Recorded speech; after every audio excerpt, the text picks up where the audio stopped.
هل لك سر عند الله بينك أنت وبين الله على من تبعهم بإحسان إلى يوم الدين. حضرات علماء کرام، معززین کرام، میرے بھائیوں، میری بہنوں، یہ تقریب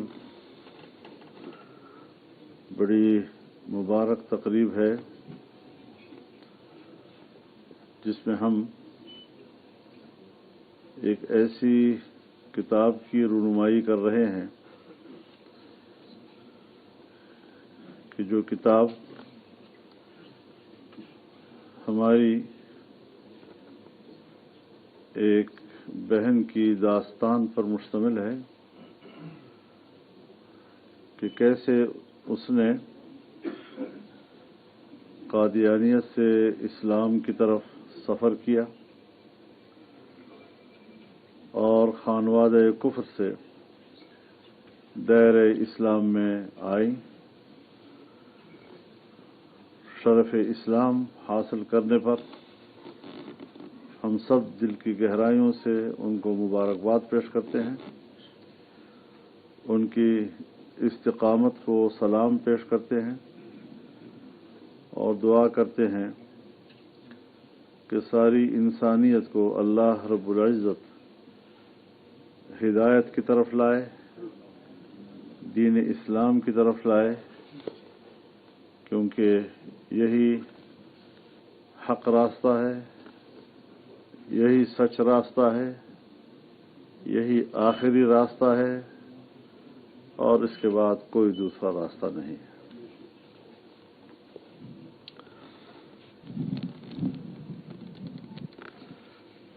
اس سفر میں جن حضرات نے ان کی مدد کی، ان کو سہارا دیا، ان کی تربیت کی، میں انہیں بھی خراج تحسین پیش کرتا ہوں اور اللہ تعالی سے دعا کرتا ہوں کہ رب العزت اس کا اجر ان کو دنیا میں بھی اور آخرت میں بھی عطا فرمائے۔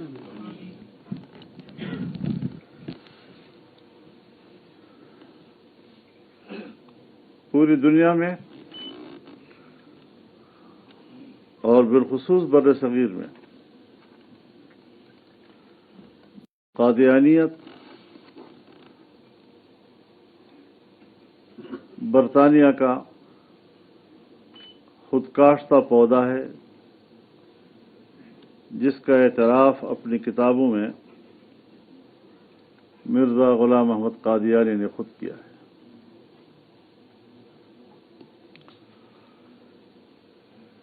بالکل اسی طرح جس طرح اسرائیل برطانیہ کا خود کاشتہ پودا ہے۔ ایک مشنری تحریک کے طور پر مسلمانوں کو گمراہ کرنے کی ایک تحریک ہے، راہ حق سے ہٹانے کی ایک تحریک ہے، لیکن ہمارے اکابر، ہمارے اسلاف، ان کو اللہ رب العزت کروڑوں رحمتوں سے نوازے، جنہوں نے اس فتنے کا تعاقب کیا اور اس کا اصل چہرہ دنیا کے سامنے بے نقاب کیا، اس کی حقیقت دنیا پر واضح کی،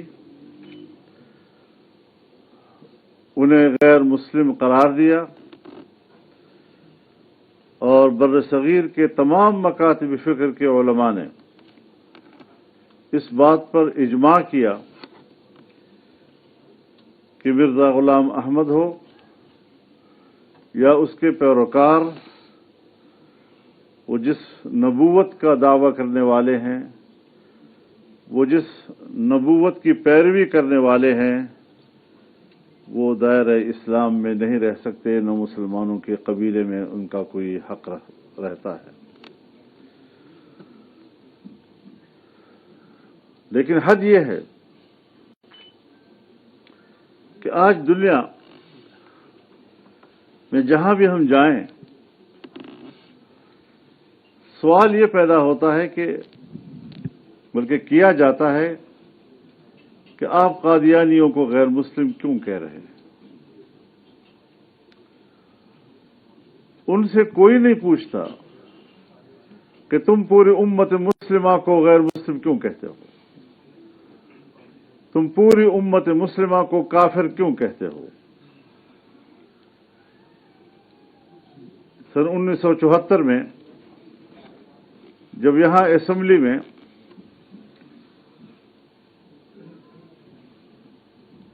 اس زمانے میں شاید مرزا طاہر تھے، مرزا ناصر، ان کو اسمبلی کی کمیٹی کے سامنے بلایا گیا اور ان پر جرح ہوئی، تو ان کی کتابوں سے حوالے دے کر ان کو بتایا گیا کہ آپ کی کتابوں میں لکھا ہے کہ جو شخص مرزا غلام احمد پر ایمان نہیں لاتا وہ کافر ہے، پکا کافر ہے، دائرہ اسلام سے خارج ہے، اولاد البغایا ہے۔ تو جرح کے دوران حضرت والد صاحب رحمہ اللہ فرمایا کرتے تھے کہ ہم نے ان سے سوال کیا کہ اگر آج حضرت ابو بکر صدیق رضی اللہ تعالی عنہ حیات ہوتے اور وہ ان پر ایمان نہ لاتے تو آپ کی نظر میں وہ کیا ہوتے؟ تو اس سے کہا وہ کافر ہوتے ہیں۔ اگر حضرت عمر فاروق رضی اللہ تعالی عنہ حیات ہوتے اور وہ ایمان نہ لاتے تو کہا وہ کافر ہوتے۔ اگر حضرت عثمان ذی النورین رضی اللہ تعالی عنہ حیات ہوتے تو کہا وہ بھی کافر ہوتے اگر ایمان نہ لاتے۔ حضرت علی کا ذکر کیا، حضرات حسنین کا ذکر کیا، حضرت فاطمہ کا ذکر کیا، اور پورا ایوان چونک اٹھا اس سے کہ اچھا یہ ہم سب کو کافر کہتے ہیں۔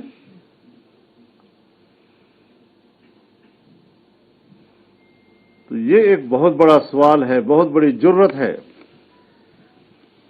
کہ خود کفر کرنے والا وہ امت مسلمہ کو کافر تصور کرتا ہے۔ بفروغ چہر زلفت ہم شب زند رہے دل چه دلاورست دزده کہ وہ کف چراغ دارو۔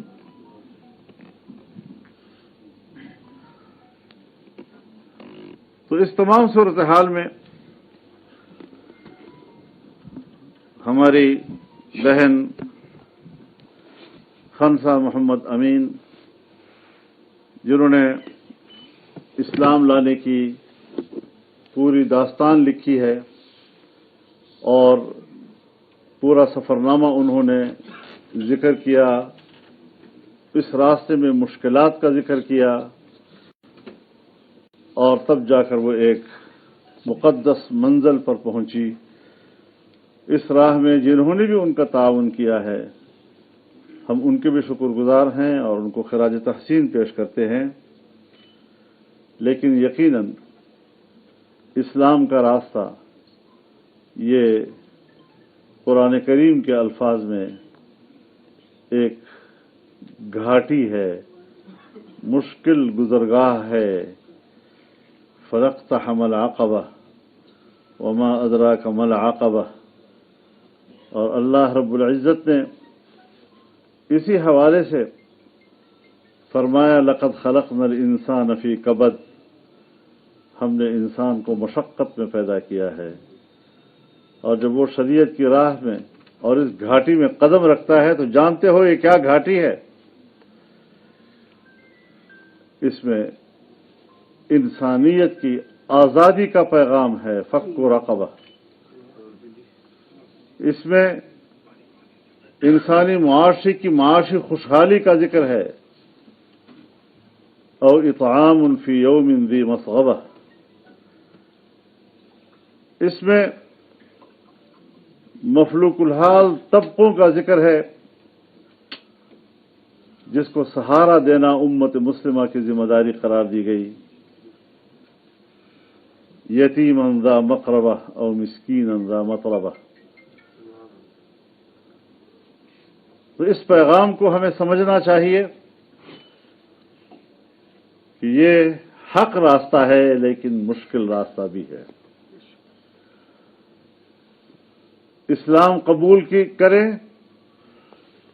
اسلام کا راستہ اختیار کریں اور پھر سوچیں کہ مشقتیں نہیں ہوں گی، آزمائشیں نہیں آئیں گی، مشکلات نہیں آئیں گی، یہ شاید پھر ہم نے دین کو صحیح سمجھا نہیں۔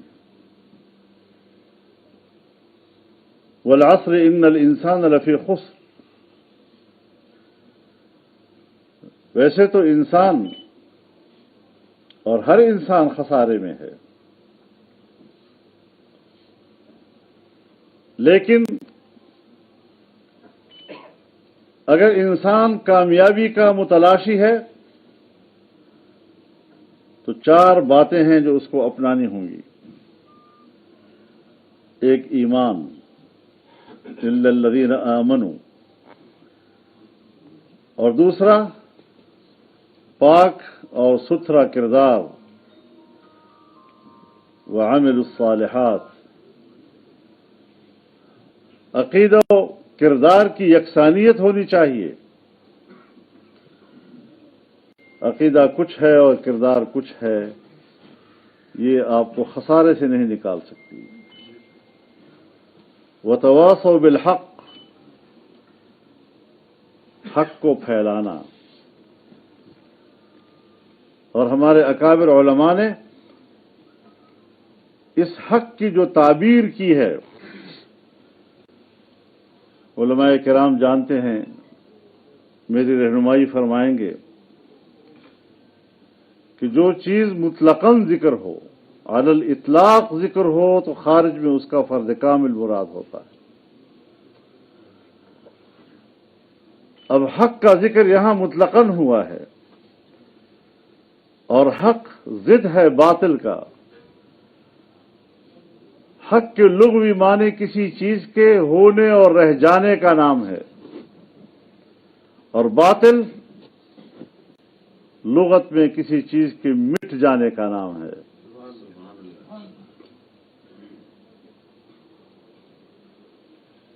اب ہمیں معلوم نہیں کہ ہم کس چیز سے اس حق کو تعبیر کریں،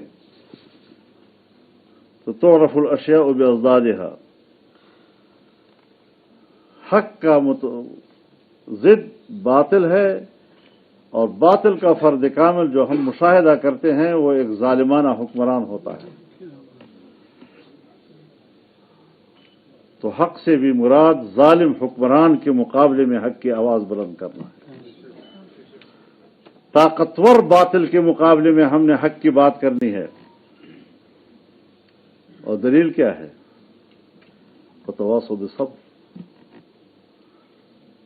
آزمائشیں غریب آدمی اور کمزور آدمی کے سامنے حق بات کہنے سے نہیں آیا کرتی، آزمائشیں ہمیشہ طاقتور حکمران جو باطل ہو اس کی طرف سے آیا کرتی ہیں، اور سب سے زیادہ آزمائشیں اور ابتلا انبیاء کرام پر آئیں۔ ان الانبیاء اشد بلاء ثم الامثل فالامثل، انہوں نے بھی تو اس زمانے کے ظلم کو اور ظالمانہ اقتدار کو اور باطل حکمرانی کو چیلنج کیا، جس کے جواب میں ان پر کیا کیا مشقتیں آئیں، کیا کیا آزمائشیں آئیں۔ اب اس کے بعد چوتھی کامیابی کا راز یہ ہے کہ پھر آپ استقلال کا مظاہرہ کریں، استقامت کا مظاہرہ کریں، گھبرائیں نہیں، پیچھے نہیں ہٹنا، اور باطل کو باطل کہنا ہے۔ تو قادیانیت ایک فتنہ ہے، ایک آزمائش ہے، باطل ہے، اور ہمارے اکابر نے جس استقامت کے ساتھ اس کا مقابلہ کیا، اس کے آقا انگریز کا مقابلہ کیا جو بر صغیر پر نوآبادیاتی نظام مسلط کیے ہوئے تھا، اور اس کے مقابلے میں ہمارے اکابر نے سب سے پہلے آزادی کا نعرہ لگایا جو شریعت اسلامیہ کا اساسی مقصد ہے، اور اس کے لیے قربانیاں دی۔ 50,000 سے زیادہ مسلمان سولیوں پہ لٹکائے گئے، 27,000 سے زیادہ اس میں اکثر علماء کرام تھے، لیکن کسی نے بھی، انگریز لکھتا ہے کہ ہم نے ہر عالم دین سے کہا کہ اتنا کہہ دو کہ میرا اس تحریک سے ساتھ تعلق نہیں تھا، آپ بچ جائیں گے۔ ایک فرد بھی ہمیں نہیں ملا جس نے کہا ہو کہ میرا اس سے تعلق نہ تھا۔ آپ اور ہم آج ان قربانیوں کے امین ہیں۔ اگر ہم نے کوئی کمزوری دکھائی، ہم اپنے ان آباء و اجداد کو قیامت کے روز جواب دینے کے قابل نہیں ہوں گے۔ تو مشکلات آتی ہیں، مشکلات آج بھی ہیں۔ آج بھی ٹرمپ کہتا ہے غزہ کو میں قیمت پہ لے لوں گا، یہ جائیں مصر میں اور اردن میں آباد ہو جائیں۔ نیتنیاہو کہتا ہے سعودی عرب کی سرزمین پر فلسطین کو بسایا جائے۔ یہ ایک بار پھر نوآبادیاتی نظام کا اعلان ہے جو وہ کر رہے ہیں، ملکوں پر قبضہ کرنا، قوموں کو غلام بنانا، اور یہ کہ پیسے دینا، ہم آپ کو آباد کریں گے، ہم آپ کو پیسے دیں گے، ہم آپ کو مدد دیں گے۔ یہ ان کے ایمان کو خریدنے کی ایک قیمت کی بات کر رہے ہیں۔ لیکن ہم واضح طور پر کہنا چاہتے ہیں کہ دنیا کے کسی ملک میں بھی جن کو برائے نام سے ہی آزادی حاصل ہے، ہم ان کی آزادی کی حفاظت کے لیے میدان میں رہیں گے، ان کی حریت کے ہم جنگ لڑیں گے۔ ہم نے پاکستان میں بھی جنگ لڑی ہے، ہم نے اس لابی کو پاکستان میں شکست دی ہے جس لابی نے اسرائیل کو تسلیم کرنے کی مہم چلائی۔ ہم نے اس لابی کو شکست دی ہے جس نے پاکستان میں قادیانیوں کو دوبارہ مسلمان ڈکلیئر کرنے کا ایجنڈا لائے تھے، ہم نے اس ایجنڈے کو ناکام بنایا ہے۔ میرے سامنے خود اعتراف ہوا کہ اگر آپ نے یہودیوں سے معاشی مدد لینی ہے تو پھر اپنی تہذیب کو تبدیل کرنا ہوگا۔ یہ آپ کا جو اپنا وطنی تہذیب ہے جو مذہب میں رنگا ہوا ہے، اس کو ختم کرنا ہوگا، بے حیائی اور فحاشی کو فروغ دینا ہوگا۔ ہم نے اس ایجنڈے کے ساتھ جنگ لڑی ہے اور الحمدللہ شکست دی ہے ان کو، اور مزید بھی شاید اللہ ہمارا امتحان لے، اس کی مرضی ہے۔ ہم آزمائشوں کی دعوت نہیں دیں گے، ہم اللہ سے کہیں گے یا اللہ آزمائشوں سے بچا، لیکن اگر مقدر ہیں تو پھر ہمیں اس کے لیے تیار رہنا ہوگا، کیونکہ بنیادی چیز امن ہے، عافیت ہے۔ صلی اللہ العافیہ، نبی علیہ الصلوۃ والسلام نے فرمایا اللہ سے عافیت مانگا کرو، ولا تتمنوا لقاء العدو، اور دشمن کا سامنا کرنا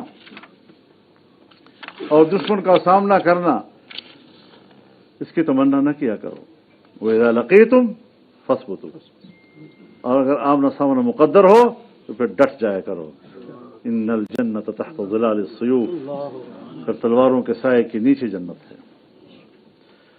تو ہر میدان کا اپنا میدان ہوتا ہے نا، گھر میں ہو تو ماں کے قدم میں جنت ہے، میدان جہاد میں ہو تو پھر تلوار کے سائے میں جنت ہے۔